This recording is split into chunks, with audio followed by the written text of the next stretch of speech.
So, hello to everyone. I am Priyanshi with you all, and here we are on our second episode of our guitars series.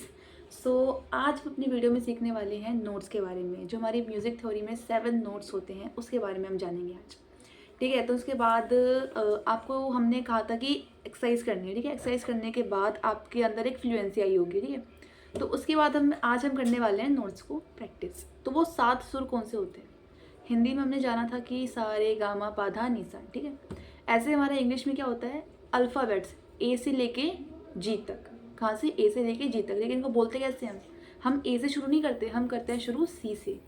C D E F G A B, ये 7 सुर होते हैं. इनको ए से शुरू मत करना, क्योंकि जब हम इसे गिटार पे प्ले करेंगे तो हमारे लिए प्रॉब्लमेटिक हो सकता है. ठीक है.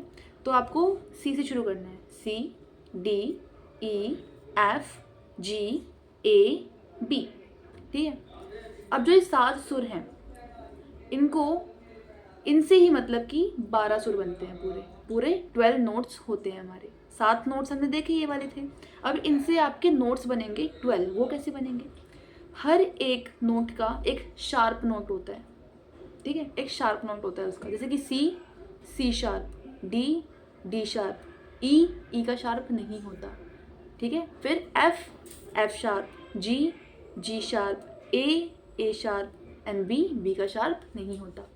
तो अगर आप हर किसी के 2-2 शार्प ले रहे हैं, अगर आपकी मैथ्स अच्छी हो, हर किसी के 2-2 शार्प ले रहे हैं, तो पूरे टोटल 14 हुए. उनमें से एक तो बी का शार्प नहीं है और एक ई का शार्प नहीं है. तो 14 - 2 = 12. तो हमारे पूरे 12 नोट्स होते हैं. प्ले कैसे करते हैं? हर स्ट्रिंग पे अलग तरीके से प्ले होंगे. तो 6 स्ट्रिंग पे मैं प्ले कैसे करूँ?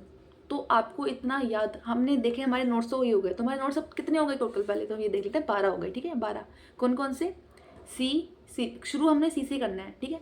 सी शार्प, डी शार्प, ई का शार्प नहीं होता, एफ शार्प, जी शार्प. ठीक है. फिर ए शार्प, बी का शार्प नहीं होता. ये सारे हमारे क्या हैं? नोट्स हैं, सीक्वेंस में. ठीक है. हर स्ट्रिंग पे अलग अलग तरीके से नोट्स प्ले होंगे. किस तरीके से? स्ट्रिंग्स के कुछ नाम थे, याद है कुछ?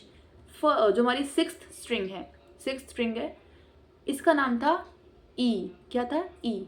तो जो हमने जो नोट्स जो हमने बताए वो था ई. ठीक है. मतलब C D E F G A B. ठीक है.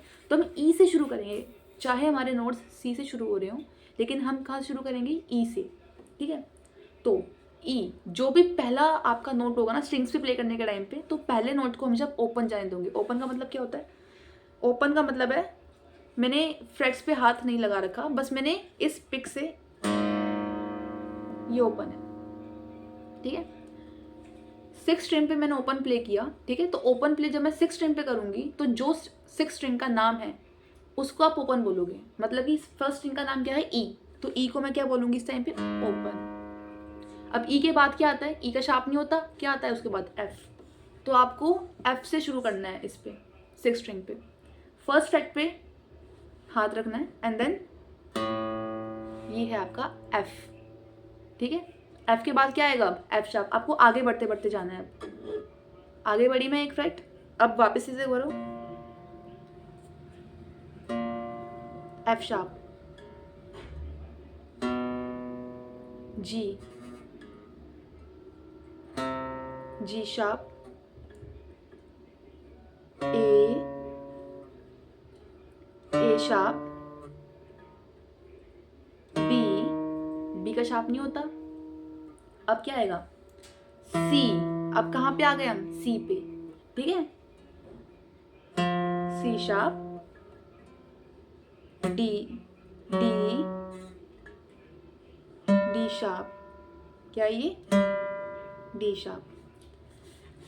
बिल्कुल एग्जैक्ट 12th नोट पे, जो मैंने कहा था कि 12th के आगे हम नहीं बढ़ते, सिर्फ 12th नोट पे हमारे सारे जितने भी नोट्स थे वो सारे पूरे हो गए 12th फ्रेट पे. ठीक है. इससे आगे हम नहीं बढ़े. यहाँ पे हमारे सारे कंप्लीट हो गए. अब क्योंकि हमारा जो है, अब डी शार्प के बाद क्या आएगा? अब ई आएगा. और हमने ई पे ओपन प्ले पहले ही कर दिया था. समझ में आई बात? तो ये जो थे हमारे 7 नोट्स थे. हर स्ट्रिंग पे अलग अलग प्ले होंगे. ई पे मैंने बता दिया. अगर मैं 5th स्ट्रिंग पे प्ले करूँ, 5th स्ट्रिंग का नाम क्या होता है? A A G D B E. A D G B E, sorry, EADGBE. तो मेरी 5th स्ट्रिंग का नाम क्या था? ए. तो ए मेरा क्या जाएगा? ओपन जाएगा. ए देखो ए मेरा ओपन गया, ठीक है। ए के बाद क्या आता है, ए के बाद हमारा ए शार्प आएगा। तो मेरे फर्स्ट फ्रैट पे फिफ्थ स्ट्रिंग है ये देखो, ठीक है।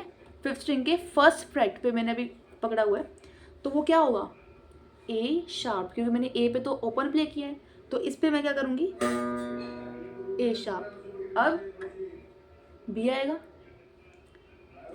बी शार्प, मैं फ्रेट्स आगे बढ़ते जा रही हूँ, ठीक है।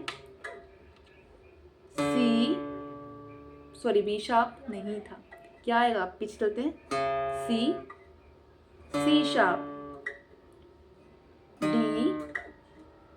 डी शार्प, ई का शार्प नहीं होता, एफ शार्प, जी शार्प, ठीक है। और जी शार्प के बाद क्या आएगा मेरा, ए, जो मैंने ए पहले ही ओपन प्ले कर दिया था, ठीक है। समझ में आ रही है बात क्या है। उसके बाद ऐसे ही आपका हर स्ट्रिंग पे उसके अकॉर्डिंग चलता रहेगा, ठीक है।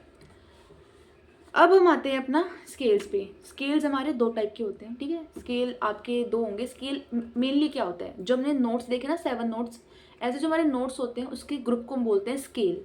अब स्केल भी दो टाइप के होते हैं, मेजर एंड माइनर। इसका मतलब ये नहीं है कि मेजर में आपको बहुत ज़्यादा एफर्ट्स डालना है, माइनर में कम डालना है, ऐसा कुछ नहीं है। स्केल में जो हमारा मेजर का मतलब है, माने कि जो हैप्पी सॉन्ग सुने हैं ना हमने, हैप्पी सॉन्ग्स में एक चीयरफुल एक वाइब होती है, ठीक है, एक चीयरफुल वाइब। जैसे कि अगर मैं ये प्ले करूँ, देखिए एक बार,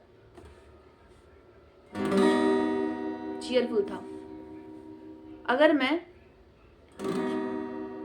माइनर था, तो ये भी हम सीखेंगे कि कोर्ड्स कैसे प्ले करना होता है, ठीक है। तो मेजर का मतलब जो कि हैप्पी सॉन्ग्स के लिए जो वाइब जो बन रही है, जो नोट्स प्ले हो रहे हैं, जो स्केल प्ले हो रहा है। एंड माइनर का मतलब थोड़ा सैड सॉन्ग्स के लिए जो प्ले होता है उसे हम बोलते हैं माइनर स्केल, ठीक है। तो ये आगे हम देखेंगे कि किस तरीके से होता है, ठीक है। नाउ तो मेजर एंड माइनर के बारे में मैंने आपको बता दिया है। फिलहाल आपको जो मैंने अभी बताया कि आपको क्या करना है, ये जो मैंने नोट्स आपको बताए थे 7 नोट्स, ये प्ले करने की प्रैक्टिस करनी है। बिना प्रैक्टिस के अगर आप एपिसोड्स आगे अगर कंटिन्यू करोगे तो आपके लिए प्रॉब्लमेटिक हो सकता है, ठीक है।